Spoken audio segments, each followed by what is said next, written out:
हरि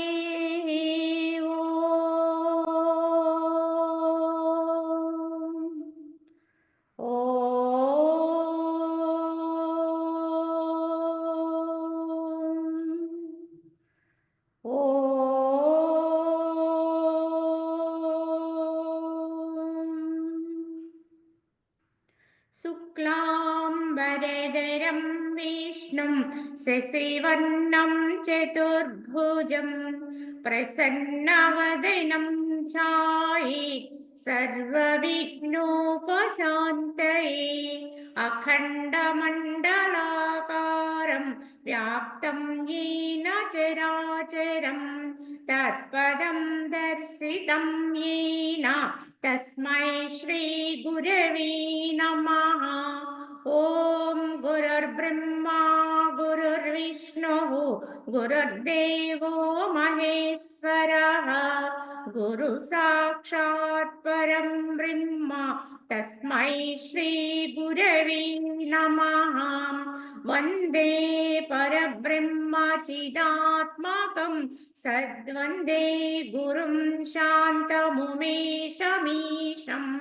वन्दे शिवानन्दगुरुप्रवीरं वन्दे सदा ज्ञानपि वन्दनीयान् अनन्तसुखदातारमखण्डानन्दविग्रहं दयाळुमतिसन्तुष्टं वन्देऽहं मम सद्गुरुं रागादिरोगान् सततानुषक्ता न शेषकाय प्रवृतानशेषान् औत्सुक्यमोहारतिदान् जिघाना यः पूर्ववैद्याय नमोऽस्तु तस्मै यः पूर्ववैद्याय नमोऽस्तु तस्मै।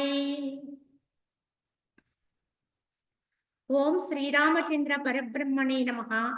శ్రీ వశిష్ఠ గీత స్థితి ప్రకరణము. ఈ స్థితి ప్రకరణములో మనము దాసూరోపాఖ్యానము అనేది మనం తెలియచేసుకుంటున్నాం. ఈ దాసూరుడు తన పుత్రుడికి కొంత జ్ఞానాన్ని ఉపదేశిస్తున్నాడు. నిన్నటి వరకు అది కొంతవరకు తెలియచేసుకున్నాం. దాంట్లో భాగంగా దాసూరుడు ఇలా చెప్తున్నాడు, పుత్రక, నీవు సంకల్పమునే సంకల్పింపకము. పూర్వాపర భూత భావికాలిక సుఖ దుఃఖాది భావములను వర్తమాన స్థితి ఎందు స్మరింపవద్దు. ఇంత మాత్రపు ప్రయత్నము చే జీవుడు ఆత్మసిద్ధి రూపముగా ఐశ్వర్యమును పొందై భవ్యుడు కాగలుగుతాడు అని చెప్పారు అన్న. కావున ఓ పుత్రక, సంకల్పాన్ని సంకల్పించొద్దు, భూతకాలానికి పోవద్దు, భవిష్యత్తు కాలం గురించి ఆలోచించవద్దు, కేవలం వర్తమానంలో ఒక్కటి ఉండడం నేర్చుకో. ఇంత మాత్రపు ప్రయత్నము చేత జీవుడు ధన్యత్వాన్ని పొందగలుగుతాడు అని చెప్పి దాసూరుడు తన కుమారుడితో చెబుతూ, సంకల్ప వినాశమును గూర్చని యత్నము చే మనుజుడు దుఃఖమును పొందకుండును. భావన యొక్క అభావ మాత్రము చే సంకల్పము స్వయముగానే క్షయించిపోవును అన్నారు. కావున ఈ సంకల్ప వినాశనం అనేది, సంకల్పాలు లేకుండా ఉండాలి అనే దాని ప్రయత్నం ఉంది చూడండి. ఈ ప్రయత్నం వల్ల మనుజుడు దుఃఖ నివారణ పొందగలుగుతాడు. కావున దుఃఖాన్ని అధిగమించగలుగుతాడు. ఎంత ప్రయత్నిస్తే అంత శాంతిని పొందగలుగుతాడు. ఎంత సంకల్పరాహిత్యములోకి వెళుతూ ఉంటాడో అంతంత గాఢమైన శాంతి ఆయన్ని ఆవహిస్తూ ఉంటుంది. కావున భావన యొక్క అభావ మాత్రము చేత, అంటే ఏ భావన లేనటువంటి స్థితి వల్ల సంకల్పం అనేది స్వయముగానే క్షయించిపోతుంది. కనుక ఏ భావాన్ని పొందకుండా ఉండడం అనేది ఎప్పుడైతే మనం అలవర్చుకుంటామో, ఎందుకు ఎలా అలవర్చుకోగలుగుతాము అంటే, ఆత్మస్థితిలో ఉండడం అనేది, నా స్వస్థానం ఏదైతే ఉందో నేను ఆత్మనై ఉన్నాను కనుక ఆత్మలో ఏమీ లేదు కనుక నేను ఆత్మగా ఉన్నాను అని ఏకైక సంకల్పము చేత ఏ భావాన్ని దరిచేరనీయకుండా ఉండడం వల్ల ఈ సంకల్ప రాహిత్య స్థితి అనేది క్రమేపీ సిద్ధిస్తుంది. కావున ఈ యొక్క పుష్పదళమును మర్దించుట ఎందును సులభ సాధ్యముకు ఒకంత పరిశ్రమ ఉండే ఉండును. కానీ అభావన మాత్రముచే సాధ్యమయ్యేటువంటి సంకల్ప వినాశనమున అట్టి పరిశ్రమ కూడా ఉండదన్నారు. ఏదైనా ఒక పుష్పదళాన్ని, ఒక పుష్పాన్ని అరచేతిలో పెట్టుకుంటే దాన్ని నలపమంటే మర్దించడానికి కొంత ప్రయత్నం అవసరం. ఒకంత పరిశ్రమ. కనీసం 5 అరచేతిలో ఉన్న పుష్పాన్ని నలపాలంటే 5 వేళ్ళు ముడుచుకోవాలి. ఈ యొక్క శ్రమ అనేది ఉండొచ్చు. కానీ అభావ మాత్రము చేత అంటే ఏ భావన లేకుండా ఉండుట అనే స్థితి యందు సాధ్యమయ్యేటువంటి సంకల్ప వినాశనమున భావాలు లేకుండా ఉంటే సంకల్పాలు అవే శమించిపోతాయి. ఈ ప్రయత్నములో ఆ పుష్పాన్ని మర్దించటానికి ఉండవలసినటువంటి శ్రమ కూడా అవసరం ఉండదు అన్నారు. అంతకంటే తేలిగ్గా సంకల్ప రాహిత్యాన్ని పొందొచ్చు. ఎందుకంటే సంకల్పాలు చేయకుండా ఉండడం చాలా కష్టమని మన అభిప్రాయం. కానీ దాన్ని ఎలా పట్టుకోవాలో అలా మనం అభ్యాసం చేయగలిగితే అది చాలా తేలిక అని చెప్తున్నారు. ఒక పువ్వుని నలపటం కంటే కూడా తేలికైన క్రియ అని చెప్పారు.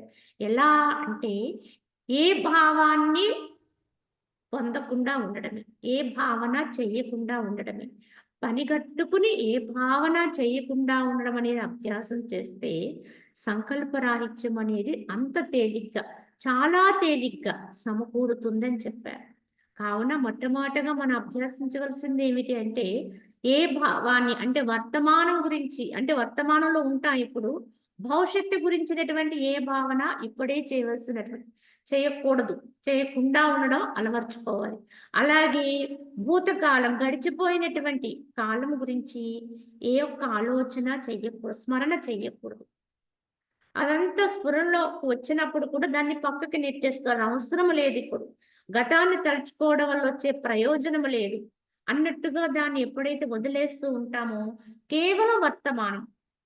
ఈ మనసు అటు భూతకాలానికి పోయినా ఇటు భవిష్యత్తులోకి వెళ్ళిపోతున్నా వెంటనే నిలుపుదల చేసుకుని వర్తమానములో ఆగడం అనేది అభ్యాసం చేస్తే సంకల్ప రాహిత్యం అనేది చాలా తేలికగా ఏ సంకల్పం లేని స్థితి సిద్ధిస్తుంది అని వశిష్ఠుల వారు చెప్తున్నట్టుగా ఈ యొక్క దాసుడు తన పుత్రుడికి తెలియచేస్తున్నారు. పుత్ర, పుష్పమును మర్దించుట యందు చేతులు కదల్చుట అనేటువంటి ప్రయత్నము కావించాలి. కానీ ఈ సంకల్ప వినాశనమునందు అట్టి ప్రయత్నం కూడా అవసరం లేదు. బయటికి దేహంతో ఏ అవయవాన్ని కదిలించవలసిన అవసరం లేదు. కేవలం మనసుని మనసుతో నిగ్రహించుకుంటే చాలు. కావున ఒక పుష్పాన్ని మర్దించాలంటే చేతులు కదల్చాలి. కానీ సంకల్ప రాహిత్యాన్ని పొందడములో అట్టి పరిశ్రమ కూడా అట్టి ప్రయత్నం కూడా అవసరం లేదు. బయటికి ఏ ప్రయత్నము కూడా అవసరము లేదని చెబుతూ సంకల్పమును నాశమనర్ప తలంచువాడు కేవలము భావన యొక్క విస్మరణ మాత్రము చేత అర నిమిషములోని లీలా మాత్రముగా దానిని నాశనమనర్పగలడు.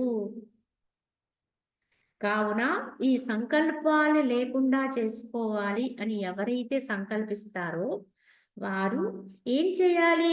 కేవలము భావన యొక్క విస్మరణ, ఏ భావన చేయకుండా ఉందాము అని ఏకైక నిర్ణయం తీసుకోవాలి. అది ఏ భావనైనా, అది మంచిదైనా చెడ్డదైనా, ఏ భావనైనా కనుక ఏ భావన చేయకుండా ఉందా ఈ భావన యొక్క విస్మరణ మాత్రము చేత అర నిమిషములోనే, నిమిషానికి 60 సెకండ్లు అయితే 30 సెకండ్ల సమయంలోనే లీలా మాత్రముగా దాన్ని సంకల్పాన్ని నాశనం చేయొచ్చు. ఇది ఇక్కడ చెప్పారు కదా, మనం చదువుకుంటున్నాం. కానీ ఇది మనం కూడా ప్రయత్నించి చూడొచ్చు కదా. ఇందుకు ఎంతో సమయం చెప్పలేదు కనుక ఏ భావన చేయకుండా ఉందాము అనే ఒక ప్రయత్నం మొదలైన తర్వాత అర నిమిషములోని సంకల్పము లేనటువంటి స్థితిని పట్టుకోవచ్చట. ఇది ప్రయత్నిస్తే తప్పకుండా మనకు కూడా సాధ్యమవుతుంది. సాధ్యం చేసుకోవాలి. అలానే మరల ప్రయత్నించాలి. ఒక్కసారి అది పట్టుబడింది అనుకోండి, దాని కిటుకేంటో అర్థమైపోతుంది. కనుక మరల ఇదే విధానంలో ప్రయత్నం చేస్తూనే ఉండాలి. భావన లేకుండా ఉందాం. ఏ భావన, ఒక్క నిమిషం భావన చేయకపోతే ఏమీ కూడా నష్టం వచ్చేది ఏముండదండి. కనుక ఇక్కడేం మునిగిపోదు, ఇక్కడేమి అయిపోదు. కావున ఒక నిమిషం భావన చేయకుండా ఉందాం. ఈ లోపులోనే మనకి అసంకల్ప రహిత స్థితి వచ్చినప్పుడు వచ్చే శాంతి అనేది ఇంతైనా అనుభూతికి వస్తుంది. ఓహో, ఇది ఉంది కదా, మరు నిమిషంలో మరలా పట్టుకుందాం ఇలానే ప్రారంభములో ప్రయత్నం చెయ్యాలి. కావున ప్రియుడమైనటువంటి ఓ పుత్ర, నిరంతరము సంపూర్ణానందాత్మ స్వరూప చింతన మాత్రము సంప్రాప్తింప, ఆత్మయందు నిలుకడ సంభవింప, అసాధ్యమగు వస్తువు కూడా సాధింపబడుచున్నది. పుత్రగా నీ యొక్క ఆత్మ ఎవరి చేత అపహరింపబడగలదు, ఎట్లు నశింపగలదు? అపహరణ నాశనముల ఆత్మకు సంభవింపవని భావం ఇక్కడ. కావున ఓ పుత్రక, నిరంతరము కూడా ఎవరైతే ఈ యొక్క స్వపూర్ణానందాత్మ స్వరూప చింతన, స్వపూర్ణానంద ఆత్మచింతన అంటే తాను ఏదైతే అయ్యున్నాడో, తాను ఆత్మయే అయ్యున్నాడు కనుక తాను తానుగా అవడం వల్ల వచ్చేటువంటి పూర్ణమైనటువంటి ఆనందం ఏదైతే ఉందో, ఆ పూర్ణానంద ఆత్మ చింతనలోనే ఎవరైతే నేను ఆత్మనై ఉన్నాను అని ఏకైక భావన చేత మిగతా అన్ని భావాల్ని కూడా విడిచిపెడుతూ ఉండాలి. ఒకే ఒక్క భావన, ఆత్మనై ఉన్నాను కనుక ఈ ఆత్మనే అయ్యున్నాను అనుకుంటే ఇంక ఏ భావన చేయవలసిన అవసరం లేదు. ఎందుకు లేదంటే అందుకే మొట్టమొదట విచారణ చేయమని చెప్తున్నారు. ఆత్మతత్వాన్ని విచారణ చేయాలి. ఎందుకు ఆత్మనై ఉన్నాను అనుకోవడం వల్ల భావన చేయవలసిన అవసరము లేకుండా ఉంది అంటే, ఆత్మ ఎప్పుడైతే అయ్యిందో ఆత్మ తప్ప వినా ఇంకొకటి లేదు. ఉన్నది అదే, సర్వము ఉన్నది అదే, సత్యము అదే కనుక నేను అదయ్యే ఉన్నాను కనుక ఇంకొకటి లేదు కనుక దేని గురించి భావించాలి, దేని గురించి ఆలోచించాలి? ఉన్నది నేనే కదా, అన్యము లేదు కదా అని ఎప్పుడైతే మనకి ఆ భావన అది అలా సిద్ధిస్తుందో ఇంక ఇతరత్ర భావాలు ఏవైనా, అవి ఎంత గొప్ప భావాలైనా ఏదైనా సరే ఆ భావాన్ని అక్కడ వదిలేయటమే. ఏదైతే అది మొలకెత్తబోయే ముందే దాన్ని అధిగమిస్తూ ఉండాలి. నేను ఆత్మనై ఉన్నాను ఏకైక చింతన. ఈ యొక్క ఎప్పుడైతే ఈ చింతన సంప్రాప్తిస్తుందో, ఎవరికైతే ఇది సిద్ధిస్తుందో ప్రయత్నముతోటి సాధించాలి. ప్రయత్నమే ప్రయత్నం. దీనికి ఏం వదులుకోవాలో దాన్ని వదులుకుంటూ ఉండాలి.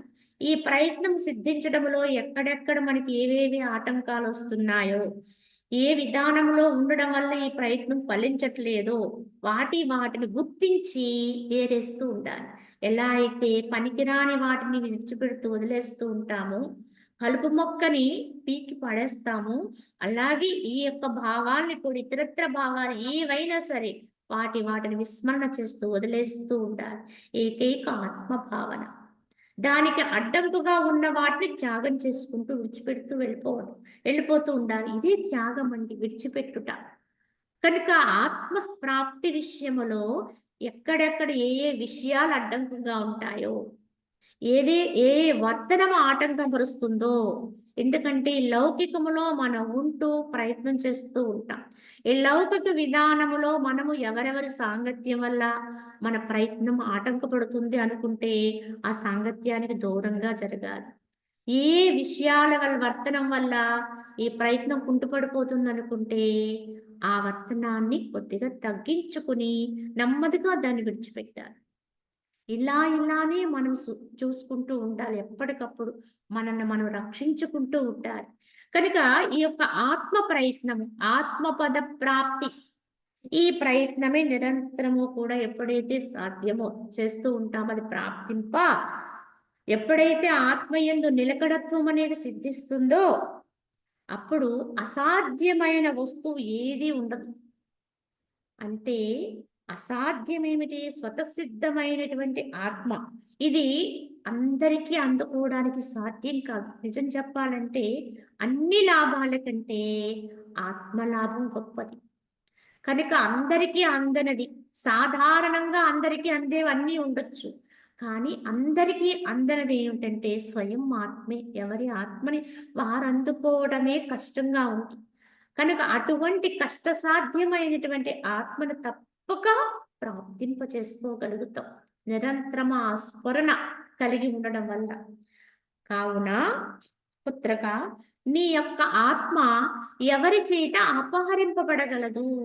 ఎవ్వరూ అపహరించడానికి ఇంకొకరు లేరండి. నేను ఆత్మనై ఉన్నాను అని ఎప్పుడైతే నీకు అది సిద్ధిస్తుందో, దాన్ని ఇంకొకళ్ళు ఎవరో దోచుకుంటారో, తీసుకుంటారో అనేది ఎప్పటికీ సాధ్యం కాదు. అసలు ఆత్మ అపహరించటానికి ఆత్మతత్వాన్ని అనుభూతికి తెచ్చుకుంటే అపహరించేవాడు ఇంకొకడు లేడండి. బయట ఎవరికైనా ఇది తెలిస్తే వారు తీసేసుకుంటారేమో అనుకోవడానికి, ఆత్మస్థితి అనేది స్వయంలో మనకి లభ్యమైతే దాన్ని ఏ విధంగానూ ఇంకొకరు తస్కరించటానికి లేదు. ఎందుకంటే అసలు సాధారణమైన విద్యనే ఎవరు అపహరించలేరండి. లౌకికములో మనము అభ్యాసం చేసేది. ఎందుకంటే లౌకికములో ఏకైకంగా ఉన్న అపహరణకు గురి కాని వస్తువు ఏది అంటే విద్యేనండి. ఇంక ఏదైనా మన దగ్గర ఉన్నదాన్ని ఇతరులు తస్కరించడానికి అవకాశం ఉంది. కానీ ఎవరికి వారికి ఉన్న లోపల ఉండేటువంటి విద్య ఉందో చూడండి, ప్రజ్ఞ ఉందో చూడండి, ఇది ఏ విద్య అయినప్పటికీ కూడా దీన్ని ఎవ్వరూ అపహరించలేరండి. అందుకే విద్వాంసుడికి అంత విలువిస్తారు. ఈ యొక్క జగత్తులో, ప్రపంచంలో పండితుడు అంటే గొప్ప విలువిస్తారు. ఎందుకంటే ఎవ్వరి దగ్గరగా ఎవరూ అపహరించలేనటువంటి ధనాన్ని కలిగిన వాడే పండితుడు. కావున అటువంటి విద్యని కలిగిన వాడు. మరి అన్ని విద్యల కంటే మేటి విద్య ఏమిటి అంటే అధ్యాత్మ విద్య. ఈ ఆత్మతత్వమే, ఈ ఆత్మ విచారణి. మరి సాధారణ విద్యే ఇతరులు తస్కరించడానికి వీలు లేనప్పుడు ఈ యొక్క ఆత్మని ఎవరు తస్కరిస్తారండి? ఆత్మని కనుక నీ ఆత్మని ఎవ్వరూ దొంగలించడానికి అవకాశం లేదు. నీలో నీకు సిద్ధి ఉంటే, నీలో నీకు ఆ ప్రజ్ఞ ఉంటే, నువ్వు నిజంగా ఆత్మేందు నిలకడ పొందగలిగితే దాని నుంచి నిన్ను తప్పించడం అనేది ఎవ్వరి తరము కాదండి. ఎవ్వరూ దాన్ని ఈ భౌతికములో ఎవ్వరూ దాన్ని నివారణ చేయలేరు. కావున అది ఎవరి వల్ల అపహరింపబడదు. కావున ఎట్లు నశింపగలదు? కావున ఆత్మ అపహరణకు గురి కాదు, నాశనత్వము లేదు దానికి. కనుక అది ఎప్పుడు సత్యము. అలా అపహరణకు గురి కానిటువంటి, నాశనత్వము లేనటువంటి ఆత్మ ఎప్పటికప్పుడే నీకు ప్రత్యక్షం. దాన్ని అనుభవించే ప్రయత్నమే నీది. ఎప్పుడూ అది సిద్ధంగానే ఉంది గ్రహించబడ్డానికి. కానీ దాన్ని తెలుసుకోవడానికి నువ్వు సరైన అధికారిగా లేవు. అంతే తప్ప అది ఎప్పుడు తెలియబడ్డానికి ఎప్పుడూ అవకాశం ఇస్తూనే ఉంటుంది. కనుక ఆత్మను తెలుసుకోవడం అనే అనుభవించడం అనేది స్వయం ఆత్మ. ఇంతకీ అది ఎక్కడో కాదు, తన్ను తాను తెలుసుకోవడమే. దాన్ని తెలుసుకోవడానికి అడ్డు ఏమిటంటే మన ప్రయత్న లోపమేనండి. సరైన అవగాహన లేకపోవడం. కావున ఈ ప్రయత్నమే మనం సవరణ చేసుకుంటూ వెళ్ళాలి. కావున ఓ ముని, అసంకల్పన రూపమగు సంకల్పముచే సంకల్పమును ఛేదించి ఆత్మతత్వ మనన రూపమగు మనసుచే మనసుని హతమార్చి నీవు స్వాత్మయందు స్థితి కలిగి ఉండుము. ఇంత మాత్రము కార్యము అందేమి కష్టము కలదు నాయనా అని కుమారుని అడుగుతున్నాడు. తండ్రి ఏమని చెబుతున్నాడు? ఈ యొక్క అసంకల్పన రూపము, ఏ సంకల్పము చేయనటువంటి స్థితి ఏదైతే ఉందో, సంకల్పము లేకుండా ఉంటాను అనేటువంటి సంకల్పము చేయి. ఏకైక సంకల్పం, పెద్ద సంకల్పం, ఒకే ఒక సంకల్పం. ఏమిటి ఆ సంకల్పం చేయాలి? ఏ సంకల్పము చెయ్యను. ఇది కూడా సంకల్పమే. ఏ సంకల్పము చెయ్యను అని పెట్టుకునే కూడా ఒక సంకల్పమే. అయినప్పటికీ కూడా అన్ని సంకల్పాలను అధిగమించటానికి ఈ ఒక్క ఏకైక సంకల్పాన్ని ఎవరైతే అనుసంధానం చేస్తారో, ఆ సంకల్పము చేత సంకల్పాన్ని ఛేదిస్తారో, ఆత్మతత్వ మనన రూపము మనస్సు చే, అలాగే సంకల్పము చేత సంకల్పాన్ని ఛేదించాలి. ఏకైక సంకల్పము చేత అనేక సంకల్పాన్ని విడనాడాలి. అదే విధముగా మనస్సుకి 2 భాగాలు ఉంటాయని చెప్పుకున్నాం. ఒకటి అది లౌకికమవుతుంది. కనుక అది ఇతరత్ర విషయాలకే అది ఎప్పుడూ కూడా పరుగులు పెడుతూ ఉంటుంది. రెండో భాగము అది ఆత్మచింతనలో ఉంటుంది. భగవంతుని యొక్క తత్వంతో ఉండేది. ఈ 2 విధానాలు కూడా మనసుకుంటాయండి. 2 భాగాలు ఉంటాయి. మంచి చెడు 2 ఉంటాయి. శ్రేయస్సు ప్రేయస్సు ఈ రెండు మనసులో ఉంటాయి. అలాగే ఈ మనసుకి ఆత్మతత్వం అనేటువంటి చింతన కలిగేటువంటి మనస్సు ఉంటుంది, దానికి అన్నిదా వెళ్ళిపోయే మనస్సు ఉంటుంది. కానీ ఇక్కడ ఏం చేయాలి? ఆత్మతత్వ చింతన చేసే మనసుని బలపరుస్తూ ఉండాలి. దాన్ని ఇంకా ఇంకా వృద్ధి చేసుకుంటూ ఉండాలి. దానికి ఏదేది అవసరమో అది సమకూర్చుకుంటూ ఈ ఆత్మతత్వ విచారణ బలము చేత దాన్ని వృద్ధి చేసుకుంటూ ఉంటూ ఆ మనసు చేత జగత్ విషయాల్లో తిరుగాడుతూ ఉన్నటువంటి లౌకిక సంబంధమైన మనస్సుని హతమార్చాలి, అంటే చంపేయాలి. మనసుని మనసు చేతే చంపాలండి. సంకల్పాన్ని సంకల్పము చేతే ఛేదించాలి. ఏ సంకల్పము పెట్టుకోను అని ఏకైక సంకల్పము చేత అన్ని సంకల్పాన్ని ఛేదించాలి. అలాగే నేను ఆత్మనే అయ్యున్నానని ఏకైక భావన ఈ మనసు చేత ఇతరత్ర పోయేటువంటి మనస్సునంతటిని కూడా హతమార్చాలి. అంటే ఆయా విషయాల యందు తిరుగాడుతున్న మనస్సుని అధిగమిస్తూ ఉండాలి, దాన్ని ప్రతిఘటిస్తూ ఉండాలి.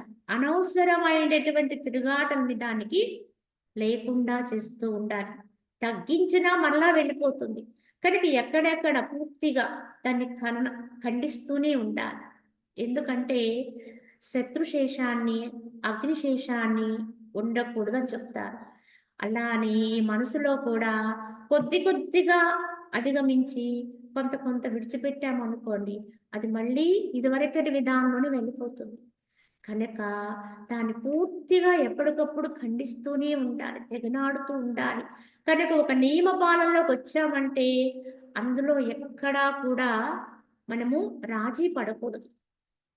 నియమాన్ని పాటించాలంటే అది నియమము 100కి 100% పాటించవలసిందే. పాటిస్తేనే మనకు మనస్సు అందుకు నిలబడుతుంది. లేదండి ఉన్నప్పుడు ఏదో పాటిస్తాము జరిగినంత కాలం అన్నట్టుగా ఉందనుకోండి, తప్పకుండా అది తప్పటడుగులే వేయిస్తుంది. కనుక ఖచ్చితమైనటువంటి నియమ పాలన ఉండాలి. అలాగే ఈ మనస్సుని జయించటానికి కూడా ఈ రకమైన ఖచ్చితత్వం కావాలండి. కనుక ఆత్మ విచారణ బలంతో వృద్ధి చేసుకున్నటువంటి మనోభాగంతో లౌకిక విషయాల్లో తిరుగుతున్నటువంటి మనస్సుని హతమారుస్తూ ఉండాలి, ఖండిస్తూ ఉండాలి. దానికి ఎప్పటికప్పుడు అది కోరే కోరికలు అందకుండా చేస్తూ ఉండాలి. అది లౌకిక విషయాన్ని కోరుతూ ఉంటుంది, వాంఛిస్తూ ఉంటుంది, ఇంకా ఇంకా ఏదో ప్రలోభాల్లో పడుతూ ఉంటుంది ఒకవైపు నుంచి.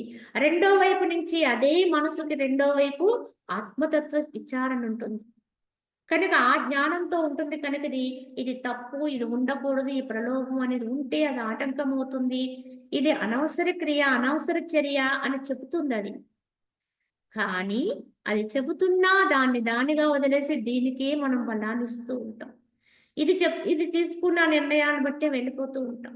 ఇలా చేస్తే ఎప్పటికీ మారమండి. ఎప్పటికీ మన సాధన పురోగతి మాత్రం పొందదు, ఇలానే ఉండిపోతుంది. కావున ఏదో ఒక గట్టి నిర్ణయమే తీసుకోవాలి. కనుక అది చెబుతున్న రెండవ భాగాన్ని ఖండిస్తూనే ఉండాలి. మార్పు అనేది రావాలి, పరివర్తన అనేది కలగాలి. అప్పుడే మనలో ఈ సహజమైన మార్పులు కొన్ని కావాలంటే కొన్ని వదలాలండి, కొన్ని పొందాలంటే కొన్ని త్యాగం చేయాలి. కనుక ఆత్మ ప్రజ్ఞ ఏదైతే ఉందో అది సిద్ధింప చేసుకోవాలంటే దానికి అన్యమైన వాటిని తెగనాడుతూనే ఉండాలి, విడనాడుతూనే ఉండాలి. ఇది ఎవరికి వారికి సంబంధించిన విషయం అండి. ఇది ఇంకొకళ్ళకి ఆపాదించేది కాదు. వారు అలా ఉన్నారు, వీరు ఇలా ఉన్నారని ఇంకొకళ్ళకి ఎవరినో మనం ఉదాహరణగా చెప్పుకోవాల్సిన అవసరం లేదు. ఇది మనకి మనమే చూసుకుంటూ ఉండాలి. కావున నీవు స్వాత్మయందే స్థితి కలిగి ఉండము. ఇంత మాత్రపు కార్యమునందు ఏమి కష్టము కలదు అని అడుగుతున్నారు పుత్రుని. కావున ఇది ఇంకొకళ్ళ ప్రమేయంతో లేనటువంటి ప్రయత్నం. ఇందులో కష్టం ఏముంది? ఇహములో నువ్వేదైనా ప్రయత్నం చేయాలంటే ఎందరో ప్రమేయం ఉండాలి, అలాగే ఎంతో ధనబలం ఉండాలి, ఎన్నో రకాలుగా ప్రయత్నాలు ఉంటే తప్ప సాధ్యం కాదండి ఏ కార్యం చేయాలన్నా. ఏ చిన్న పని చేసినా పెద్ద పని చేసినా దానికి తగినటువంటి బలం బయట నుంచి రావాలి. కానీ ఇది నీ యొక్క ఆంతరిక చర్య. ఇందులో ఇతరత్ర ఎవరి యొక్క ప్రమేయం లేదు. ఎవరు నీకు సహకరిస్తున్నారు, సహకరించడం లేదు, ఇత్యాదివి ఏమీ లేదు. ఇదంతా నీ ప్రయత్నం. కనుక ఇందులో కష్టమేమున్నది? నువ్వు నువ్వుగా ఉండటానికి. నువ్వు వేరుగా ఉండని చెప్తే కష్టపడాలి కానీ, నువ్వు నువ్వుగా ఉండని చెప్తే దానికి కష్టపడవలసిన అవసరం ఏముందని ప్రశ్నిస్తున్నాడాయన. ఇదే అర్థం చేసుకోవాలి అందరం కూడా. మనం మనంగా ఉండమంటేనే మనకి చాలా కష్టం అనిపిస్తుంది ఈరోజు. అన్నిదా ఉండడానికి ఇష్టపడుతున్నాం. కానీ ఎప్పటికైనా ఎవ్వరమైనా మనం ఏమై ఉన్నామో అదిగానే ఉంటాం. ఉండాలి. అసలు రంగు బయటపడుతుందండి అంటారు. అలా ఏదో ఒక రోజున మన అసలు తత్వం బయటపడాలి. కనుక అలా ఉండడానికి ఎందుకు ఇష్టపడడం లేదు అంటే ఇదే భ్రాంతండి. దానికి ఎక్కువ విలువిస్తున్నాం. దాని నుంచి ఎప్పుడు తొలగుతామో అప్పుడే మనకి స్వస్థితి అనేది చేకూరుతుంది అని మనము గమనించాలి. కావున ఓ మహామతి, సంకల్పము లెస్సగా శమింప ఈ సంసార సుఖమంతయు సమూలముగా నశించిపోవును అన్నారు. కావున ఓ మహామతి, ఎప్పుడైతే నువ్వు ఈ విధంగా నీ యొక్క మనస్సును నువ్వు జయించే ప్రయత్నం చేస్తావో, ఈ సంకల్పం అనేది లెస్సగా ఎప్పుడైతే శమిస్తుందో, అణుగుతుందో, ఈ సంసార దుఃఖమంతయు కూడా సంకల్పాల యొక్క క్షయం చేత సంసారం అనేదంతా కూడా పటాపంచలైపోతుంది. సంకల్ప ప్రభావం చేతే ఇది ఇంత గట్టిపడిపోయి, ఇంత పెద్దదైపోయి, విశాలమైపోయి, దీని నుంచి బయటపడడం మహా కష్టతరం అనిపించేస్తుంది. బయట నుంచి దీన్ని విడనాడాలనే ప్రయత్నంలో ఉంటాం. కానీ అంతరంలో నువ్వు ఎప్పుడైతే నీకు నువ్వుగా అవుతూ సంకల్పాన్ని తెగనాడుకుంటూ నువ్వు నువ్వుగా ఎప్పుడైతే సుస్థిరత్వాన్ని పొందుతూ ఉంటావో, ఈ యొక్క సంసారానికి ఎక్కడ పటుత్వం ఉంటదండి. సంకల్పాలనే గొలుసులు చేత కట్టబడి దీనికి ఇంత బలం వచ్చింది. ఎప్పుడైతే సంకల్పాలు లేవో దాన్ని కట్టడానికి గొలుసులు లేవు కనుక దాని ఎక్కడికక్కడ విడివడిపోతుంది. కనుక అది ఎక్కడా కూడా దానికి పటుత్వం ఉంటదండి. కనుక మనం జయించటానికి కష్టసాధ్యం అనుకునే మాయంతా కూడా పటాపంచలైపోతుంది. ఎప్పుడైతే నువ్వుగా నీ సంకల్ప రాహిత్య స్థితిలోకి నువ్వు వెళతావో, నీ ప్రజ్ఞలో నువ్వు ఉంటావో, అప్పుడు నీ చుట్టూ మాయ కూడా దానంతట అదే దుర్నిపోతుందండి, విడివడిపోతుంది. అది గమనించాలి. శ్రీకృష్ణుడు జన్మించాడు. కానీ ఆయన సరసాల్లోనే పుట్టాడు. కానీ ఆయన బయటపడాలనుకుంటే ఆ సంకెళ్ళన్నీ కూడా ఎలా అయితే దుళ్ళిపోయినాయో, ఆ వేసి ఉన్న తాళాలన్నీ ఊడిపోయినాయి అని చెప్తారో, ఇదే భగవంతుని రాకకి నిదర్శనం అండి. భగవంతుడు అక్కడ పుట్టాడు అంటానికి నిదర్శనంగా ఆ గొలుసులు ఊడిపోయాయి, తాళాలు దుళ్ళిపోయినాయి అంటే ఏంటి? మాయ అంతా పటాపంచి. భగవంతుని యొక్క సాన్నిధ్యములో మాయ నిలవలేదండి. అలా ఎవరైతే తమలో తామైన ఆ కృష్ణుని ఏదైతే ఉందో, ఆ కృష్ణ తత్వమే భగవత్ తత్వం. దాన్ని ఎవరైతే నిశ్చలం చేసుకుంటారో, నిలుపుకుంటారో, మాయని చుట్టూ ఉన్న మాయ అంతా కూడా పటాపంచలైపోతుంది ఆ యొక్క ప్రభావము చేత. కావున అర్ధవేత్తల్లో శ్రేష్ఠుడైనటువంటి ఓ పుత్ర, ఈ సంకల్పమే మనస్సు అంటారు, జీవుడు అంటారు, చిత్తము అంటారు, వాసనా సహితంగా ఉండే బుద్ధి అంటారు. ఈ సంకల్ప మనో జీవాదులనే పేర్లలో మాత్రము భేదము కలదే కాని అర్థమందు కాదు. దీనికి రకరకాల పేర్లు పెట్టారని, ఈ సంకల్పానికి పెట్టిన అనేక పేర్లు ఉన్నాయి. ఒక్కొక్కరు ఒక్కొక్క రకంగా దీన్ని ఒక్కాణించారు. కనుక ఈ సంకల్పాన్ని కొందరు మనసు అన్నారు, కొందరు జీవుడు అన్నారు, కొందరు చిత్తం అన్నారు, కొందరు వాసనా సహితమైన బుద్ధి అన్నారు. కనుక ఈ సంకల్పమునే మనసు అన్నారు, జీవుడు ఇత్యాది పేర్లలో భేదం ఉంది కానీ అర్థమందు కాదు. ఇవన్నీ ఒకటేనండి. ఈ సంకల్పమే జీవుడండి, ఈ సంకల్పమే మనస్సు అండి. కావున అవన్నీ సంకల్పం యొక్క పర్యాయ వాచకములు అవుతాయి. కనుక ఇందులో ఏ పదమైనా ఒకటే. కనుక దాన్ని నువ్వు అధిగమిస్తే చాలు, దాన్ని పట్టుకోగలిగితే చాలు, దాన్ని నిలువరించగలిగితే చాలు, జీవత్వం కరిగిపోతుంది. ఎప్పుడైతే సంకల్ప రాహిత్యంలోకి వెళ్తావో జీవత్వం అనేది దాని అంతట అదే కరిగిపోతుంది. ఎప్పుడైతే జీవత్వం తొలగిందో దైవత్వం ప్రాప్తిస్తుంది. కనుక అన్నీ ఒకే పదానికి పర్యాయ పదానికి శబ్దానికి ఒకే శబ్దానికి. కావున పుత్ర, సంకల్పము కంటే వేరుగా ఈ ప్రపంచమును ఎచ్చటను ఒకంతైనను లేదు. అట్టి సంకల్పము నీ హృదయము నుండి ఛేదించి వేయము. ఏల ఇట్లు వ్యర్థముగా దుఃఖించుచున్నావు అని ప్రశ్నిస్తున్నారు. కావున ఓ పుత్ర, ఎందుకు నువ్వు అనవసరంగా దుఃఖాలు పాల్పడుతున్నావు? ఈ ఒక్క సంకల్పాన్ని నువ్వు అధిగమించగలిగితే, నీ హృదయం నుండి ఛేదించగలిగితే అన్ని దుఃఖాలు పటాపంచలైపోతాయి. ఎన్ని ఇక్కట్లో ఉంటాయి ఈ జగత్తులో, అసలు ఇందులోంచి బయట పడగలమా అనుకుంటాం. చాలా రకాలైనటువంటి ఉచ్చు పన్నేసినట్టుగా ఈ యొక్క బోనులో ఉన్నటువంటి భ్రాంతిని కలిగిస్తుంది. అనేక రకమైన సంకటాల్లో పడిపోతాం. ఈ పరిస్థితిలో మరి బయటపడడం ఎట్లా? దీని నుంచి మనల్ని ఎవరు బయటపడేయగలుగుతారు అని ఎవరెవరినో ఆశ్రయిస్తాం.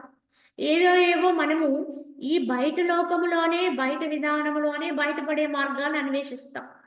మంత్రం ద్వారా బయటపడతాము, లేకపోతే ఇంకా తంత్రం ద్వారా బయటపడాలో, లేకపోతే ఏదైనా జాతకరీత్యా దీనికి ఏమైనా దోషం ఉందేమో, లేకపోతే ఇత్యాదివన్నీ కూడా మనం వెతుక్కుంటూ ఉంటాం. ఎవరెవరినో ఆశ్రయిస్తూ ఉంటాం. కానీ అన్నిటికంటే మూలమైన మందు నీలోనే ఉంది. కానీ దాన్ని గుర్తించటం లేదు. వీటన్నిటినీ ఏకకాలములో దాటగలిగేటువంటి ఏకైక ఉపాయం ఏదైతే ఉందో అది నీ ప్రయత్నంలో ఉంది. కనుక ఇలాగ మనం ఈ మాయ నుంచి బయటపడటానికి, ఈ మాయలో లౌకికములో మనం అనుభవించేటువంటి అనేక జీవ వ్యవస్థల్లో వచ్చేటువంటి సంకటాల నుంచి బయటపడడానికి మళ్ళా ఈ మాయలోనే ఉన్న ఇంకొందరిని ఆశ్రయిస్తున్నాం. ఎక్కడెక్కడికో పోతున్నాం, ఏదేదో చేస్తున్నాం. ఇది తగ్గిందంటున్నాం, అది వచ్చిందంటున్నాం, అది రాలేదంటున్నాం. కానీ ఇందులోనండి ఇవన్నీ ఈ మాయలోని, మళ్ళీ ఆ లౌకికములోని ఎదిగేమంటున్నాం, పడిపోయామంటున్నాం. ఎక్కడవి? ఇందులోని. కానీ ఎవరైతే సూక్ష్మం ఎరింగి ఈ బయట మనం ఎంత వెతికినా దీనికి పూర్తిగా మనకి జవాబు రాదు అనేది అర్థం చేసుకుని తమలోకి తామెళ్ళి తమ ప్రయత్నము చేత ఎవరైతే ఈ సంకల్పరాహిత్య స్థితి అనేది అందుకోగలుగుతారో, నేను ఏ భావన చెయ్యను. కనుక లౌకికం ఎలాగో అది జరుగుతుంది. ఇదంతా తీసివేయబడినటువంటి ఒక సినిమా లాంటిది. కనుక ఎప్పుడు ఏ నిమిషానికి ఏది జరగాలో జరుగుతూ ఉంటుంది. జరగనివ్వండి, నేను నేనుగా ఉంటాను, నేను ఏ భావన చెయ్యను అని ఏకైక సంకల్పంలో మనం ఉండగలిగితే అన్ని సంకటాలు కూడా దొల్లిపోతాయి. అంటే అన్ని సంకటాల వల్ల వచ్చేటువంటి రకరకాల దుఃఖాలు, క్లేశాలు అన్నీ హతమార్చబడతాయి. అపారమైన శాంతి నెలకొంటుంది అక్కడ. ఇది లోపల వారికి ఏర్పడే శాంతి. మరి బయటండి, నీకు లోపల ఈ శాంతి వస్తే లౌకికంలో కూడా మార్పు వచ్చేస్తుంది. ఇది యథార్థం. లౌకికంలో కూడా సమస్య నివారణ అయిపోతుందండి వాటంతటవి.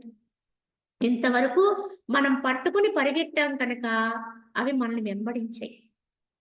పరుగు పెట్టే కొలది కూడా చూడండి, ఎవరైతే పరుగు పెడతారో ఆ వారినే కుక్క వెంబడిస్తుందని చెప్తారు.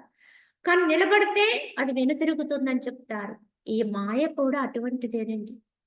పరుగులు పెట్టేవాణ్ణి వెంబడిస్తుంది, కానీ నిలబడిన వాడిని, నిశ్చలమైన వాణ్ణి అదే వెనక్కి తిరిగి వెళ్ళిపోతుంది. ఈ మాయా సునుకం. కనుక ఎవరైతే ఈ రకంగా సంకల్పరాహిత్యంలోకి వెళ్ళి స్థిరపడతారో లోపల శాంతి వస్తుంది, నెమ్మదిగా బయట కూడా తొలగిపోతాయి. వారికి ఇంతకు ముందు లౌకికములో ఏవైతే కష్టాలున్నాయి, క్లేశాలున్నాయి, దుఃఖాలున్నాయి అనుకుంటామో అవన్నీ కూడా విచ్ఛిన్నమైపోతాయి.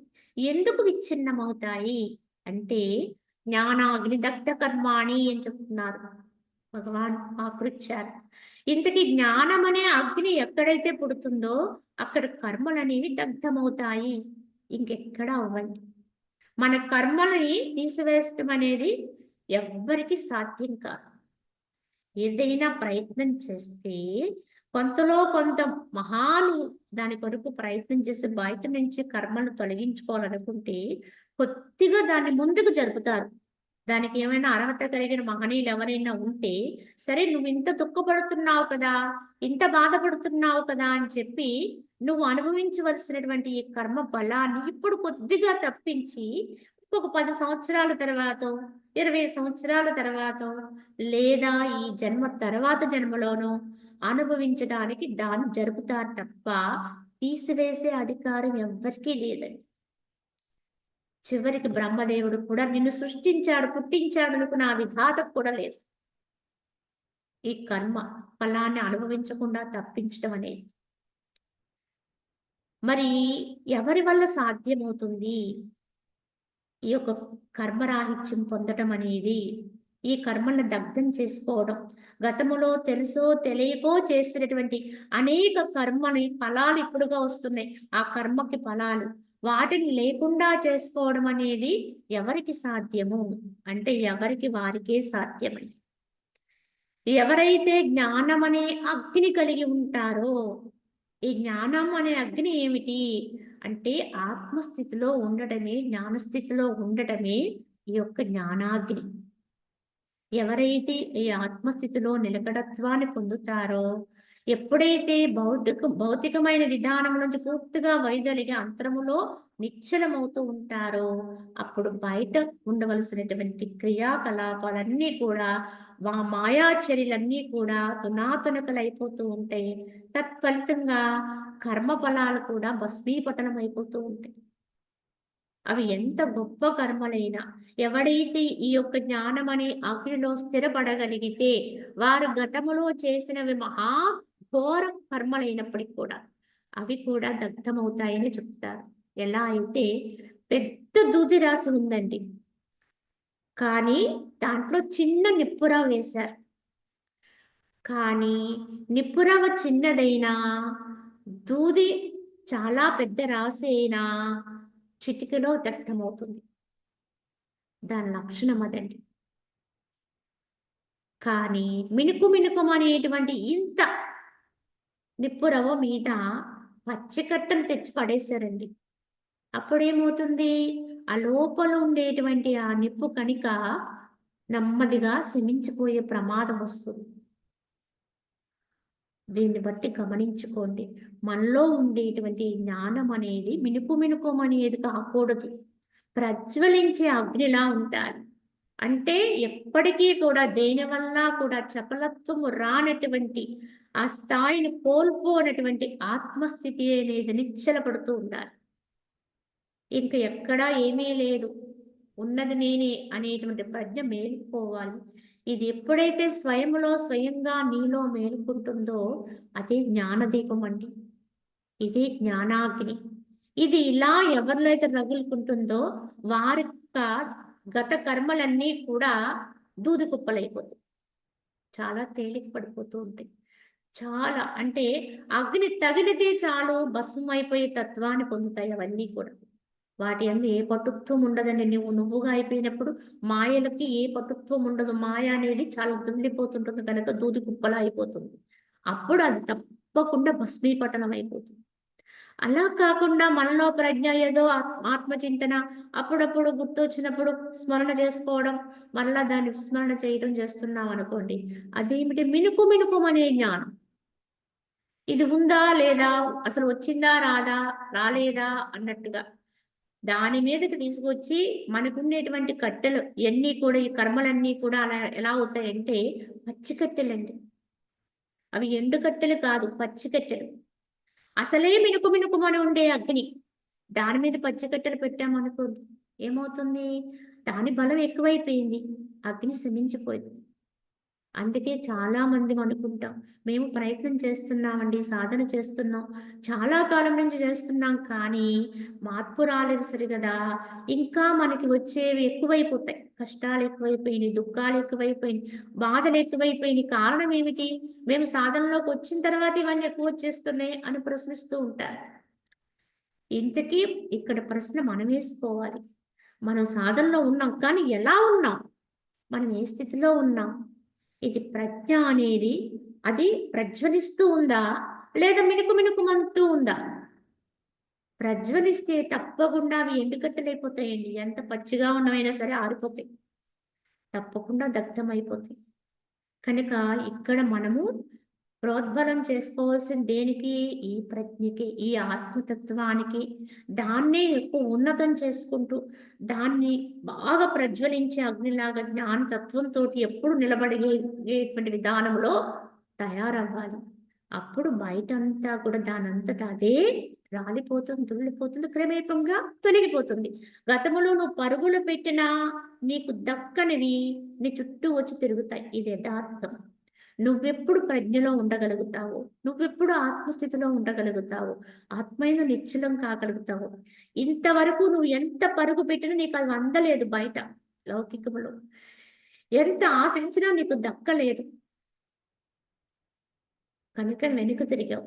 నీలోకి నువ్వు వచ్చావు, నిలబడ్డావు. ఇప్పుడు అవన్నీ వచ్చి నీ చుట్టూ తిరుగుతాయి, నిన్ను ఆశ్రయిస్తాయి. కానీ యథా యథార్థమైన జ్ఞాని అయితే ఎన్ని తన చుట్టూ వచ్చి తిరిగినా, ఎన్ని మీద పడినా వాటి వైపు కన్నెత్తి చూడవలసిన అవసరము లేదని గ్రహిస్తాడు. ఇంతవరకు నేనెంతో విలువైనవని కూడా పడ్డాను, గొప్పవని తలంచి వాటి కోసం ఎంపర్లాడాను. కానీ ఈ రోజు నేనుగా నిలబడినప్పుడు వాటికి అసలు విలువే లేదని తెలుసుకున్నాను. అసలు వాటి కోసం పరుగు పెట్టవలసింది అంతా కూడా అవివేకం. గతములో నా చర్య నాకే నవ్వులాటగా ఉంటుంది. జ్ఞానం కలిగిన తర్వాత అజ్ఞానిగా ఉన్నప్పుడు మనము చేసినటువంటి చర్యలు మనకి నవ్వులాటను కలిగిస్తూ ఉంటాయి. ఎందుకు అలా ప్రవర్తించాం, ఎందుకు అలా ఉన్నాం, ఎందుకు అలా మాట్లాడాము అంటే అప్పుడు అజ్ఞాన స్థితి అండి. కానీ అది అజ్ఞానం అని అప్పుడు తెలియదు, కానీ ఇప్పుడు తెలుస్తుంది. కనుక మన చర్య మనకి నవ్వులాట కల్పిస్తుంది యథార్థంగా. కావున మళ్ళా అవన్నీ కూడా పడినా వాటి వెంట పడ్డాడు అనుకోండి, ఇక మళ్ళీ ఎప్పటికీ లోపలికి రాలేడు వాడు.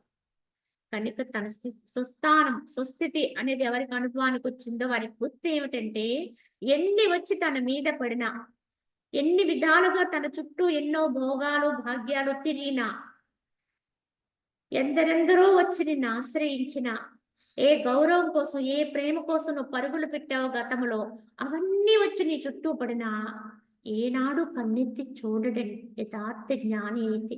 అవసరం లేదు వాడికి. ఇదండి గొప్ప జ్ఞాని యొక్క లక్షణం, ఇలా ఉంటుంది, గమనించండి. కనుక అంతరములో నువ్వు శాంతిని పొందితే లౌకికం కూడా అది కూడా సర్దుబాటు తనలోకి వచ్చేస్తుంది. అదంతా కూడా వ్యవహారం అంతా దాని అంతటదే చక్కబడిపోతుంది. కనుక బయట ఉండి బయట చక్కబెట్టుకోవడం అనేది అవివేకం. లోపలికొచ్చి లోపల ఉండి లోపల తానే ఉంటే బయట దాని అంతట అదే చక్కబడిపోతుంది. ఇది జ్ఞాన లక్షణం. కనుక ఇలా మనం అర్థం చేసుకుని గమనించుకుని మనం ఎక్కడుండాలి అనేది మనం నిర్ణయించుకోవాలి. కావున ఆకాశ రూపముగు మృగతృష్ణ ఎట్లయితే శూన్యమై ఉన్నదో జగత్తు కూడా అట్లే శూన్యమై ఉన్నది. కావున ఈ ఆకాశ రూపమైనటువంటి ఈ మృగతృష్ణ ఎలా అయితే అది యథార్థంగా లేదు, ఆకాశములో నదిలా కనిపించింది, అన్నది ఉట్టిది, అది యథార్థం కాదు. అట్లే జగత్ అనేది కూడా అబద్ధం, శూన్యమై ఉన్నది. ఏలయనగా మృగతృష్ణ జగత్తు ఈ రెండు కూడా అసద్రూపముకు వికల్పము నుండి జనించినవై సమముగానే వ్యాపించి ఉన్నవి. కనుక ఆకాశములో కనిపించేటువంటి భ్రమతత్వంతో ఉన్నటువంటి ఆ భ్రమ వల్ల అవి స్ఫురిస్తూ ఉంటాయి.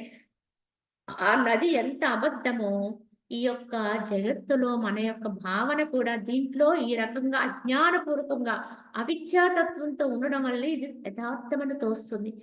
కానీ వాస్తవానికి జ్ఞానం కలిగితే, తెలివి కలిగితే ఆకాశములో నది లేదు, తెలివైన వాడు గుర్తిస్తాడు ఆకాశంలో నది ఏమిటి, అదలా కనిపిస్తుందంతే అని శూన్యములో దాన్ని గమనిస్తాడు, అది లేదని తెలుసుకుంటాడు.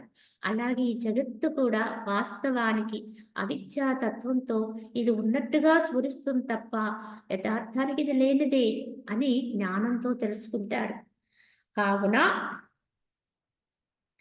మృగతృష్ణ నశించినను మరుభూమి శూన్యము కానట్టు జగజ్జీవాల దృశ్యము బాధితమైనది, దుర్గ్రూపముగ ఆత్మ శూన్యము కానీరదని జూతకము. ఇక్కడ కూడా తెలుసుకోవాలి, ఆకాశములో కనిపిస్తున్నటువంటి ఆ యొక్క నది మృగతృష్ణ అన్నారు. అది లేదు అనుకున్నా, అది తొలగిపోయినా, అది లేకపోయినా అక్కడ శూన్యం ఉంటుందండి. శూన్యములో అది కనిపించింది. అలాగే ఈ కనిపిస్తున్న జగత్తు లేదు అనుకున్నా ఇది ఎందులో కనిపిస్తుంది, ఇది ఎందులో స్ఫురించింది అంటే ఏకమైనటువంటి బ్రహ్మమునందే స్ఫురించింది. ఏకమైనటువంటి నిండి నిబడీకృతమై ఉన్నటువంటి ఆ యొక్క పరిపూర్ణమైనటువంటి ఆత్మ ఎందే ఈ యొక్క జగత్తు, ఈ యొక్క లోకమంతా కూడా స్ఫురించింది. సరే ఇది లేదు మిథ్య అని తీసివేసిన మరి అక్కడ ఏముంటుంది? దాన్ని దాన్ని లేదుగా తెలుసుకున్నా అక్కడ బ్రహ్మం ఉంటుందండి. కనుకనే మీకు కనిపిస్తున్న ఈ లోకాన్ని బ్రహ్మమయంగా చూడని చెప్పడానికి కారణం అది. కనుక అన్నింట్లోనూ ఉన్నది బ్రహ్మము. బ్రహ్మమనంది ఇదంతా అలా కనిపించింది. ఒక తరంగంలా అలా వచ్చింది, కనిపించింది. మళ్ళీ అలా దాంట్లోకి వెళ్ళిపోయింది. కానీ దానికి ఆధారం మాత్రం ఉందండి. ఆ ఆధారమే బ్రహ్మము. సముద్రము నుంచి వచ్చిన తరంగాన్ని పట్టి నిలపడం ఎవరి తరము కాదు. దాని యొక్క ఆకృతిని పట్టుకోవడము ఎవరి తరం కాదు. ఎన్నో ఆకృతుల్లో వస్తూ ఉంటాయి. కానీ ఎన్ని ఆకృతుల్లో వచ్చినా అది నిజం కాదు. అది మళ్ళీ వెళ్ళిపోతుందని తెలుసుకున్నాం. కానీ ఏముంటుందండి అంటే సముద్రం ఉంటుందండి. ఈ అల వెళ్ళిపోయి సముద్రంలో కలిసిపోతుంది. అలాగే జగత్తులు కూడా అంతే. బ్రహ్మము నుంచి ఉద్భవించాయి. అనేక ఆకృతులు కలిగాయి విశ్వములో. ఎన్నో వచ్చాయి, ఎన్నో వెళ్ళిపోతున్నాయి. కానీ అక్కడ అది తొలగినా అది ఉన్నప్పుడు బ్రహ్మమే ఉంటుంది. అది తొలగినప్పుడు బ్రహ్మమే ఉంటుంది. అలాగే సృష్టి అంతా కూడా ఉద్భవించినప్పుడు అది బ్రహ్మమే. సృష్టి అంతా నాశనమైపోయినప్పుడు కూడా, లేకుండా అయిపోయినప్పుడు కూడా, ప్రళయకాలం వచ్చేసింది. అప్పుడు ఏమీ లేదండి అంటారు. కానీ అప్పుడు ఏముంటుంది? ఏమీ లేకపోతే కనిపించే దృశ్యం ఉండకపోవచ్చు. కానీ బ్రహ్మం ఉంటుందండి. ఒక పేపర్ మీద వేసినటువంటి ఒక చిత్రం. దాన్ని మీరు లేకుండా తుడిచేశారు. కానీ అక్కడ దేని మీద వేశామో అది అలానే ఉంటుందండి. అటువంటిదే ఈ జగత్తు యొక్క తీరండి. దానికి ఆధారం ఎప్పుడు ఉంటుందండి. కావున మిథ్య అయినటువంటి సంకల్పముచే సాధింపబడినదగుట వలన ఈ జగత్తు కూడా మిథ్యే అయి ఉన్నది. కాబట్టి మిథ్యా పదార్థం అనే యొక్క భావనయే ఎట్లు కలుగును? జగత్తు సత్యమనే విశ్వాసము అసత్యము కాగా ఇక అట్టి అసత్రూప జగత్తు వాసన దేని ఎందుకు కలగగలదు అన్నారు ఇక్కడ. కావున ఈ యొక్క సంకల్పము చేత వచ్చింది ఇదంతా కూడా. కానీ సంకల్పమే మిథ్య అండి. వాస్తవానికి తను తాను మరవడం వల్ల, స్ఫురణ కోల్పోవడం వల్ల వచ్చేదంతా కూడా ఈ యొక్క సంకల్పము. కావున మిథ్యైన సంకల్పము చేత సాధింపబడినదైనటువంటి ఈ జగత్తు కూడా మిథ్యయే. మిథ్యలో నుంచి వచ్చింది కనుక మిథ్యయే. కలలో వచ్చింది, కనిపించింది. కలలో కనిపించింది కనుక అది కూడా కల్లే. కళ కళ్ళ. కళ అనేది సత్యం కాదు. కనుక కళలో కనిపించింది కూడా సత్యం కాదు. కనుక ఈ జగత్తు కూడా అటువంటిది. కాబట్టి మిథ్యా పదార్థములకే భావన ఏ ఎట్లు కలుగునన్నారు. కావున ఇది మిథ్యా అని తెలుసుకున్న వాడికి దీంట్లో మళ్ళీ భావన ఏమిటి? ఇది నిజము అనుకుంటే దీంట్లో భావన చేయొచ్చు, ఆలోచన చేయొచ్చు. అది కావాలి, ఇది కావాలని కోరొచ్చు. కానీ ఇది మిథ్య అని ఎవడు తెలుసుకుంటాడో వాడు మళ్ళీ దీంట్లో ఏం కోరుతాడు చెప్పండి? ఏ భావన చేస్తాడు? కలలో కోరాం. కలలో ఏదో ఆశించాం. దానివల్ల ఏమైనా ప్రయోజనం ఉందా? అంటే ఏమీ లేదు. జగత్తు సత్యమనే విశ్వాసము అసత్యము కాగా ఈ జగత్తు సత్యము అనేటువంటి విశ్వాసం ఎప్పుడైతే దుళ్ళిపోతుందో, అంటే లేకుండా అయిపోతుందో, ఇక అట్టి అసద్రూప అంటే లేని జగత్తులో ఇంక దేని ఎందు కోరిక కలుగుతుంది? ఏది కోరుతాం? ఏది ఆశిస్తాం? ఇదే లేదు కదా! లేని దాంట్లో ఏం ఫలాన్ని ఆశిస్తే ఏమి లాభం వస్తుంది? ఇక్కడ రాజు అయిపోవాలనుకున్నాం. రాజుగారుగా అయిపోయాం. ఏమన్నా లాభం వస్తుందా అంటే అదంతా మిథ్యలో మిథ్య. కనుక ఇక్కడేదో అవ్వాలనుకుంటాం. ఇక్కడేదో పొందాలనుకున్నాం. ఇక్కడేదో కీర్తిని సంపాదించాలనుకున్నాం. ఎక్కడెక్కడో భాగ్యాన్ని పొందాలనుకుంటాం. ఏదో ధనాన్ని పొందాలనుకుంటాం. వీటి కోసమే పరుగులు పెడుతూ ఉంటాం. కానీ ఇదంతా ఎందులో? ఈ మిథ్యలోనే కదా! ఇంతకీ మనము ప్రయత్నము వాటి కోసమే, కోరేవి వాటి కోసమే. ఈ ప్రయత్నాలన్నీ కూడా ఈ మిథ్యలో పొందే ఫలాల కోసమే ప్రయత్నిస్తూ ఉంటాం. ఎక్కడెక్కడికో తిరుగుతూ ఉంటాం. భగవంతుడని చెప్పి మనలో ఉన్న దైవత్వం చేతనే పరమాత్మ తత్వాన్ని గుర్తించే విధం ఉంది. కానీ దాన్ని విస్మరణ చేసి ఇక ఎక్కడి నుంచో మనకి ఏదో ఫలం వస్తుంది, కోరిక తీరుతుంది. పలానా చోటకు వెళితే నా కోరిక తప్పకుండా నెరవేరుతుంది, పలానా విధంగా చేస్తే తప్పకుండా ఫలం వస్తుంది. ఇలా పరుగులు పెడుతూ ఉంటామండి. అవన్నీ తీరుతాయండి. నువ్వు ఎంత మనసుతో ప్రయత్నం చేస్తావో, ఎంతగా వాంఛిస్తూ ఉంటావో, ఎంతగా దానికోసం ఆరాటపడుతూ ఉంటావో, అవి పొందుతూ ఉంటావు. కారణం ఎందుకు? ఎందువల్ల పొందుతున్నావు అంటే దీనికి కారణం చెప్తారు వశిష్ఠుల వారు. ఏ ఫలాన్ని పొందినా అది నీ లోపల ఉన్న శక్తి వల్లే పొందుతావట. దాని గురించి వివరణిస్తారు తదుపరి ఈ యొక్క యోగ వాసిష్టంలో. ఎందువల్ల అంటే ఈ మనస్సు యొక్క శక్తి అంత గొప్పది. ఎందువల్ల? ఆ శక్తిని అంతటిని అది ఎక్కడి నుంచి తెస్తుంది? ఆత్మ నుంచి తిరస్కరించుకుంటుంది. ఆత్మ నుంచే తెచ్చుకుంటుంది. కనుక ఆత్మకు అతి సమీపములో ఉండే ఆ శక్తిని గ్రహిస్తూ అది ఆశిస్తూ కోరుతూ ఉంటుంది కనుక ఆ యొక్క శక్తి ప్రభావం చేతనే ఈ లౌకికములో ఆ రకమైన ఫలాలను అనుభవిస్తూ ఉంటాం. కానీ అలా అనుభవిస్తూ ఉండడం వల్ల వచ్చేటువంటి సుఖం ఏదైతే ఉందో, సంతోషం అనుకుంటాం. అది ఏదైతే ఉందో దాన్ని ఎక్కడికో దేని ద్వారానో, ఎవరి ద్వారానో, ఏ యొక్క రూపము ద్వారానో అంటే ఏ యొక్క ఆరాధన ద్వారా కావచ్చు, ఏదో ఒక విధానములో మనకి లభ్యమైనది అని చెప్తారు. అనుకుంటాం. కానీ ఎంతోమంది ఎన్నో కోరతారండి. మరి అందరి కోరికలు కోరినట్టుగా తీరుతున్నాయా అంటే లోకములో అందరివి తీరవండి. కొందరివి తీరుతూ ఉంటాయి. ఎందుకని? అంటే వారు చేసే ప్రయత్నాన్ని బట్టి అవి తీరుతాయండి. వారు ఎంతగా వాంఛిస్తూ ఉంటారో, దానికి అనుగుణంగా ఎంతగా శ్రమిస్తూ ఉంటారో, ఎంతెంత వారి యొక్క కర్మలు కూడా దానికి దగ్గరగా ఉంటాయో, అట్టి వారికి అట్టి ఫలాలు వస్తూ ఉంటాయండి. అంటే ఇది వారు ఉన్న స్థితిని బట్టే ఏ ఫలమైనా అందుతుంది. అంతే తప్ప బయట నుంచి వచ్చింది ఏది కాదండి ఇది. ఎందుకంటే బయటంతా మనం చూస్తున్నదంతా కూడా మిథ్యాలోకమే. కానీ ఈ మిథ్యాలోకములో మిథ్య అయిన వాటినే కోరుతున్నావు కనుక అవి పొందటం కూడా తేలికేనండి. యథార్థం చెప్పాలంటే. లేని దాంట్లో లేని వాటిని కోరుతున్నావు కనుక నీ మనసును అటువైపు పంపుతున్నావు కనుక అది చాలా తేలికైన విషయం. లేని దాంట్లోంచి ఉన్నదాన్ని పొందడం కష్టమైన తత్వం తప్ప, లేని దాంట్లోంచి లేని దాన్నే పొందడం చాలా తేలిక. కనుక ఈ జగత్ విషయాల్ని లేని దాంట్లోంచి లేని వాటిని కోరుతున్నావు. కనుక అవి అలా లేని దాంట్లో ఉన్నావు కనుక అసత్యంలో ఉన్నావు కనుక అసత్యాన్నే పొందుతావు.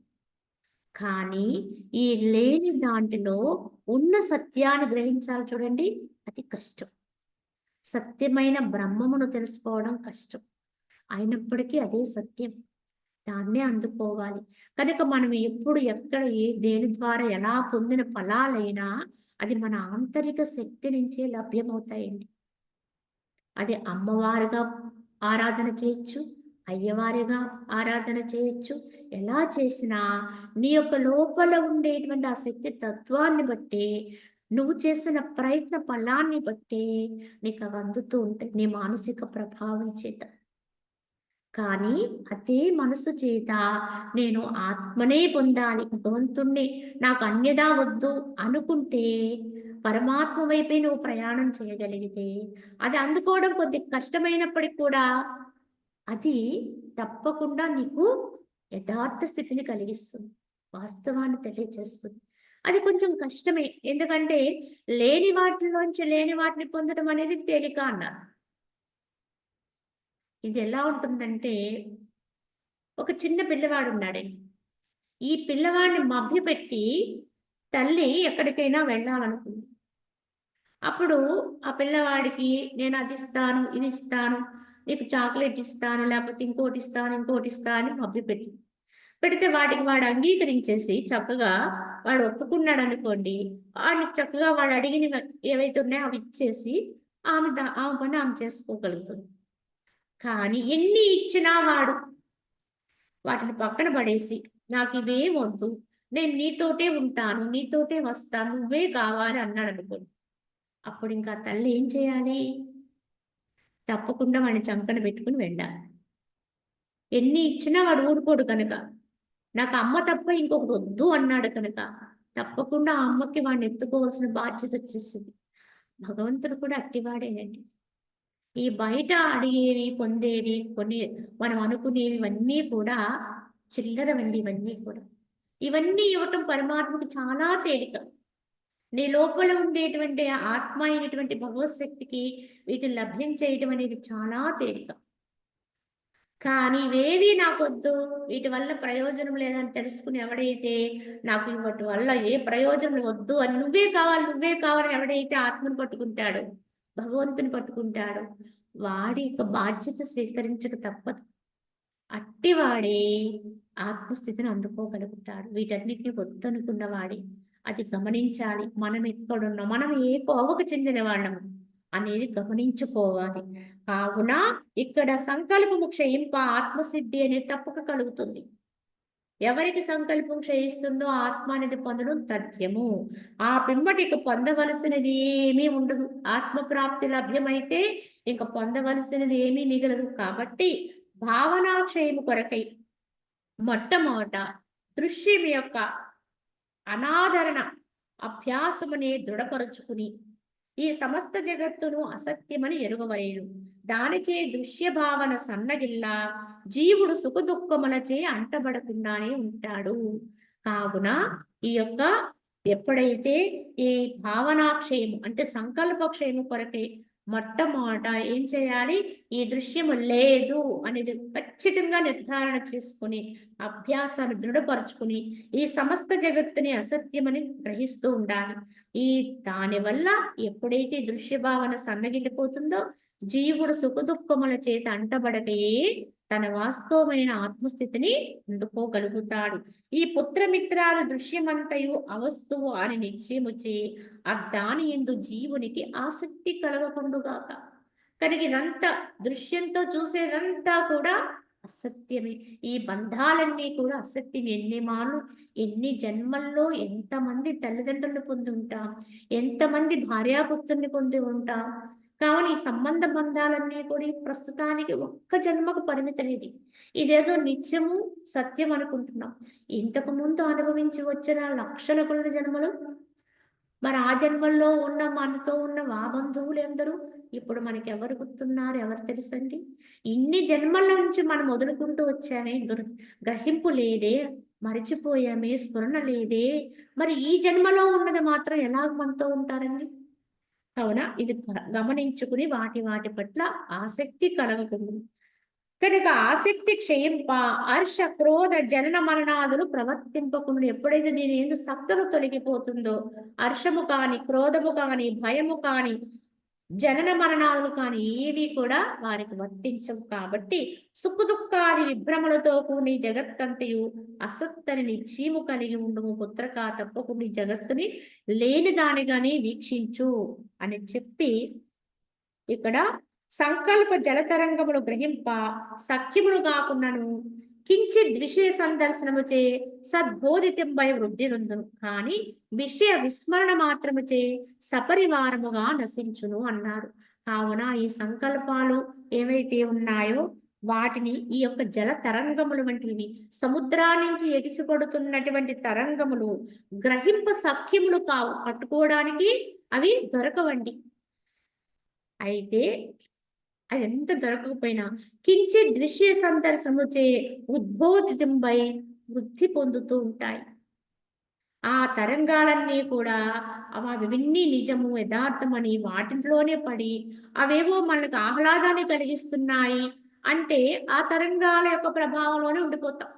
కానీ అవన్నీ ఎంత ఉరకలేసుకుంటూ ముందుకొచ్చినా మళ్ళీ వెళ్ళి సముద్రంలో కలిసిపోతే సముద్రములో అంతర్భాగమే తరంగము. ఇది ఏం చేస్తుంది అని దాన్ని లేనిదానిగా నువ్వు వీక్షించగలిగితే దానివల్ల వచ్చే భయము లేదు, శాంతి లేదు. అది సముద్రములోంచి వచ్చిన సముద్రం యొక్క అంతర్భాగంగానే గ్రహిస్తావు. కనుక అది ఎంత వృద్ధి పొందినా మళ్ళీ అది వెళ్ళి వెనక్కి వెళ్ళి సముద్రంలో కలిసిపోతుంది అన్నట్టుగా నువ్వు ఒడ్డు నిలబడి చూస్తావు, గ్రహింపు కలిగిన వాడు కనుక. కానీ తరంగాన్ని పట్టుకున్నావు అనుకోండి, దాని యొక్క గొప్పతనాన్ని వర్ణిస్తూ ఉన్నావు అనుకోండి, దాంట్లోనే ఉండిపోతావు. అదొక మాయగా అయిపోతుంది. కానీ ఇక్కడ ఏమిటంటే ఇదే విధంగా సంకల్పాలను కూడా మనం ఎప్పుడైతే అధికంగా చేస్తూ వాటి ప్రభావానికి లోనవుతూ ఆ యొక్క సంకల్పాల వల్ల వచ్చినటువంటి విషయాల్ని గొప్పగా తలుచుకుంటూ ఈ లోక వ్యవహారాల్లోనే నిరంతరం మునిగి తేలుతూ ఉన్నామనుకోండి, ఎప్పటికీ వీటిలోంచి బయటపడలేము. అది ఇంకా ఇంకా విస్తృతమవుతాయి. ఇంకా ఇంకా పెరిగిపోతాయి. కనుక ఎంతకాలం అండి ఈ మాయ నుంచి మనం వైదొలగటానికి, ఈ మాయ మనల్ని విడవట్లేదు అనుకుంటాం. కానీ మునిగిపోయింది ఎవరము?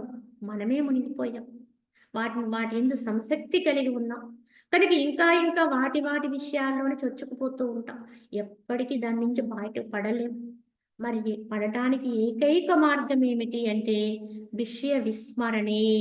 వాటిని గురించినటువంటి ఆలోచన, భావన ఎప్పుడైతే నువ్వు స్ఫురణ కోల్పోతావో అంటే ఆ భావాలు లేని స్థితిలోకి వెళ్ళిపోతావు. ఉదాహరణ నిద్రండి.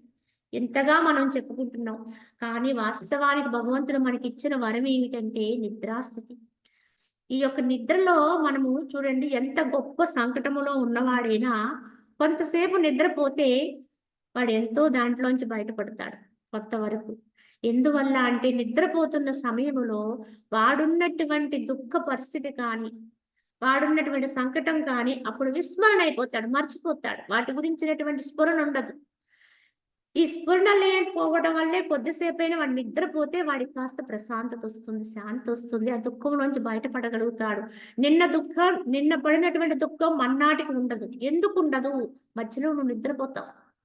ఇంకా కొన్ని రోజులు పోయేటప్పటికి పాతదైపోద్ది. అంటే నువ్వు రోజు నిద్రపోతూ ఉంటావు. అంటే విస్మరణ చేస్తూ ఉంటావు వాటి గురించి. కొద్దిసేపు భగవంతుడిచ్చిన వరంగా లభించిన కాలములోనే నీ మనసు తాత్కాలికంగా శమించి ఆ విషయ విస్మరణ చేసి నిద్రపోతున్నందువల్లే నీకు కొంత శాంతొచ్చింది. మరి అటువంటిది నువ్వు ప్రయత్నముతోటి నిద్రపోకుండా ఉన్నప్పుడు సమయంలో కూడా వాటిని విస్మరణ చేయగలిగావనుకోండి.